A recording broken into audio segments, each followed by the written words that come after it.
নমস্কার বন্ধুরা, চলে এসেছি এই সপ্তাহে টিআরপির লিস্ট নিয়ে। এই সপ্তাহে টিআরপি দেরিতে আসলেও রয়েছে অনেক চমক। তো চলো বন্ধুরা, দেখে নেওয়া যাক কে হলো এই সপ্তাহের বেঙ্গল টপার। এই সপ্তাহে নাম্বার 1-এ রয়েছে দুটি সিরিয়াল, স্টার জলসার গীতা এলএলবি এবং জি বাংলার ফুলকি, যাদের টিআরপি 7.9। নাম্বার 2-এ রয়েছে জি বাংলার জগদ্ধাত্রী, যার টিআরপি 7.8। নাম্বার 3-এ রয়েছে দুটি সিরিয়াল, স্টার জলসার গত 3 সপ্তাহের বেঙ্গল টপার কথা এবং জি বাংলার পরিণীতা, যাদের টিআরপি 7.7।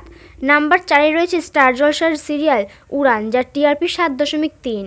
নাম্বার 5-এ রয়েছে স্টার জলসার সিরিয়াল রাঙামাটি তীরন্দাজ, যার টিআরপি 7.0। এরপর নাম্বার 6-এ রয়েছে জি বাংলার সিরিয়াল কোন গোপনে মন ভেসেছে, যার টিআরপি 6.9। নাম্বার 7-এ রয়েছে স্টার জলসার সিরিয়াল গৃহপ্রবেশ, টিআরপি 6.5। নাম্বার 8-এ রয়েছে দুটি সিরিয়াল, স্টার জলসার তেঁতুল পাতা এবং জি বাংলার আনন্দী, যাদের জয়েন্ট টিআরপি 6.2। নাম্বার 9-এ রয়েছে স্টার জলসার শুভ বিবাহ ধারাবাহিক, যার টিআরপি 6.1।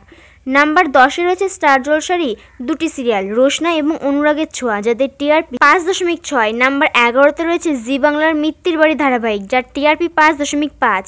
নাম্বার 12-তে রয়েছে স্টার জলসার 2 শালিক সিরিয়াল, টিআরপি 5.0। নাম্বার 13-তে রয়েছে জি বাংলার নিম ফুলের মধু, যার টিআরপি 4.9। নাম্বার 14-তে রয়েছে জি বাংলার সিরিয়াল মিঠে জোড়া, যার টিআরপি 4.6। নাম্বার 15-তে রয়েছে স্টার জলসার হরগৌরী পাইস হোটেল এবং রোশনাই, যার টিআরপি 3.8। এরপর নাম্বার 16-তে রয়েছে জি বাংলার অমর সঙ্গী, যার টিআরপি 3.3। নাম্বার 17তম স্থানে রয়েছে জি বাংলার মালাবদল, যার টিআরপি 2.8। নাম্বার 18-তে রয়েছে সপ্তসীমার ব্রতকথা, যার টিআরপি 1.6। সবার শেষে নাম্বার 19-এ রয়েছে ফাগুন বো, যার টিআরপি 1.4। তো বন্ধুরা, এই সিরিয়ালগুলির মধ্যে তোমার প্রিয় সিরিয়াল কোনটি তা কমেন্টে জানাও। ভিডিওটি ভালো লাগলে একটি লাইক করে শেয়ার করে দিও। ধন্যবাদ এতক্ষণ আমাদের সঙ্গে থাকার জন্য।